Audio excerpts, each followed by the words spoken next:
അസ്സലാമു അലൈക്കും വറഹ്മത്തുള്ളാഹി വബറകാതുഹു. ഖുർആൻ പഠനം സൂറത്തുൽ ഇൻസാൻ 31-ാമത്തെ സൂക്തം. ബിസ്മില്ലാഹിർ റഹ്മാനിർ റഹീം.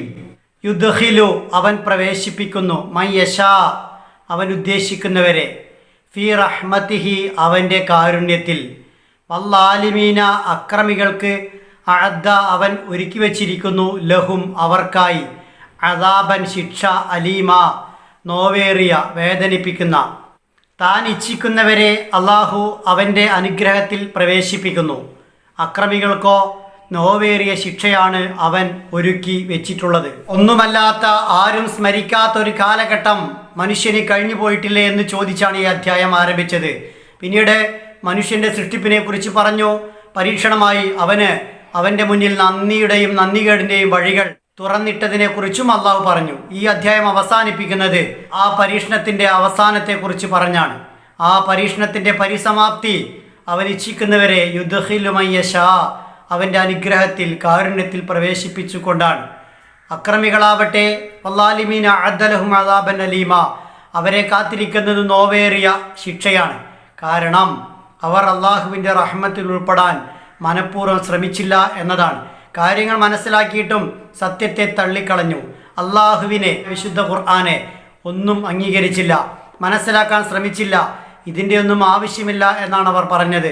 ചില ആളുകൾ അള്ളാഹുവെയും ഖുർആനെയും പ്രവാചകനെയും നിരാകരിക്കുന്നില്ലെങ്കിലും വിശുദ്ധ ഖുർആനെയൊന്നും പിൻപറ്റേണ്ടതില്ല എന്ന നിലപാടുള്ളവരാണ്.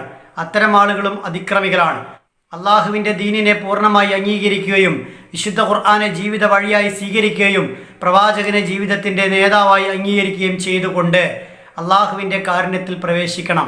അത്തരം മനസ്സുള്ളവരെ, അത്തരം സന്നദ്ധതയുള്ളവരെ അള്ളാഹു അവൻ്റെ അനുഗ്രഹത്തിൽ പ്രവേശിപ്പിക്കും. അതല്ലാത്ത എല്ലാവർക്കും അള്ളാഹു ഒരുക്കി വെച്ചിട്ടുള്ളത് നോവേറിയ ശിക്ഷയാണ്.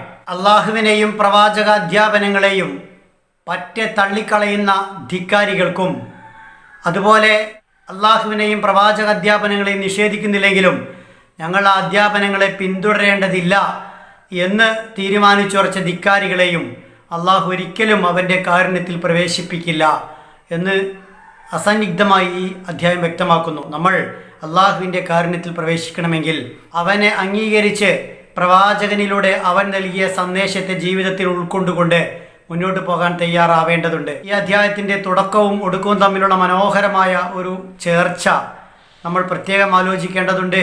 അള്ളാഹു തുറന്നു തന്ന വഴികളിൽ അവൻ്റെ കാരുണ്യത്തിൻ്റെ വഴിയിലാണ് നാം പ്രവേശിക്കേണ്ടത്. അവരെ മാത്രമേ അള്ളാഹു രക്ഷപ്പെടുത്തുകയുള്ളൂ.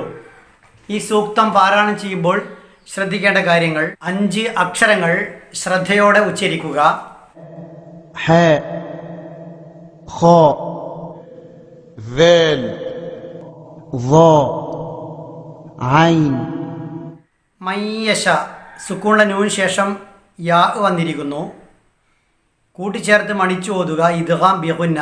യശാഉ ഒരേ വാക്കിൽ തന്നെ മദ്ദിൻ്റെ അലിഫും തൊട്ടുടനെ ഹംസും വന്നിരിക്കുന്നു. 4 അനക്കം നിർബന്ധമായി നീട്ടുക. മദ് വാജിബ് മുത്തസിൽ. അദാബൻ അലീമ തൻവീനിന് ശേഷം ഹംസ് വന്നിരിക്കുന്നു. ഒട്ടും മണിക്കാതെ വെളിപ്പെടുത്തി ഓതുക. ഇൽഹാർ.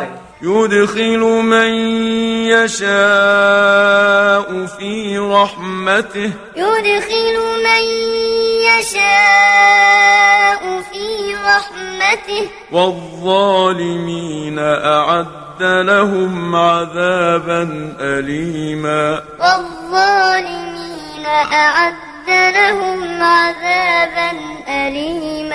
വിശുദ്ധ ഖുർആൻ അനുകൂലമായി സാക്ഷി പറയും. നല്ല വിശ്വാസികളിൽ ഉൾപ്പെടാൻ നാം ചെലവഴിക്കുന്ന ഈ സമയമൊക്കെ നമുക്ക് ഉപകരിക്കുമാറാവട്ടെ.